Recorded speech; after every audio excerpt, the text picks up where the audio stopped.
Fortalecimiento excéntrico de la musculatura flexora. Nos colocamos sentados con el codo flexionado, apoyando el antebrazo sobre una mesa con la muñeca al borde y la palma de la mano mirando hacia arriba por fuera de la mesa. Sujetando una pesa o una botella de agua con la muñeca flexionada, frenamos el movimiento de extensión durante 5 segundos. Para volver a la posición inicial, nos ayudamos con la mano contraria. El excéntrico lo conseguimos al frenar el movimiento de bajada de la mano, por lo que la subida de la pesa siempre será pasiva, realizada por la otra mano.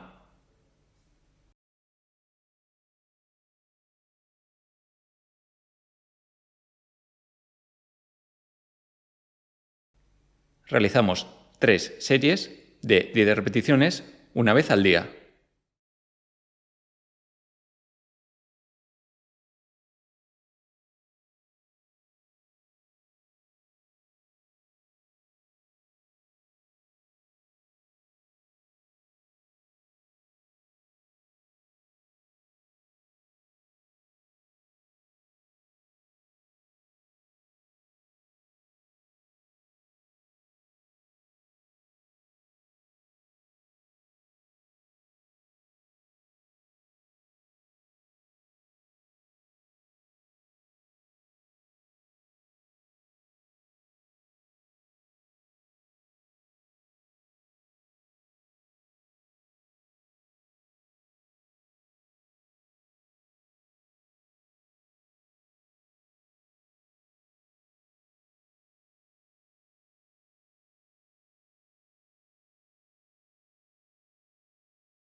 Fortalecimiento excéntrico de la musculatura cubital.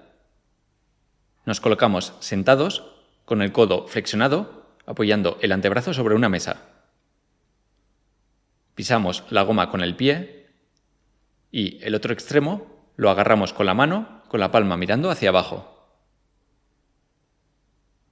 Pasivamente, con la otra mano, inclinamos la muñeca hacia el meñique.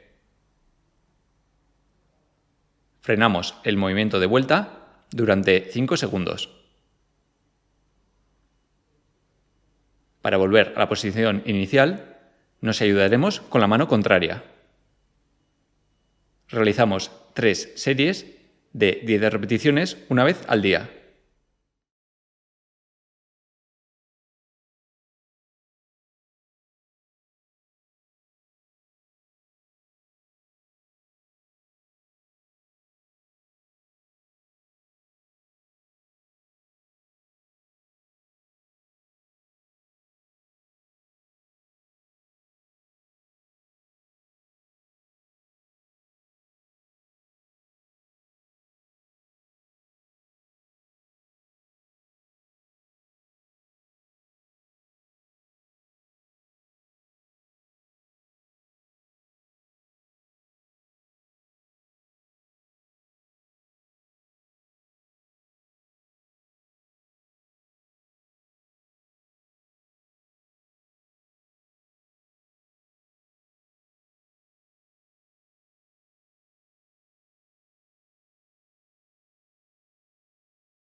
Fortalecimiento excéntrico de la musculatura pronadora.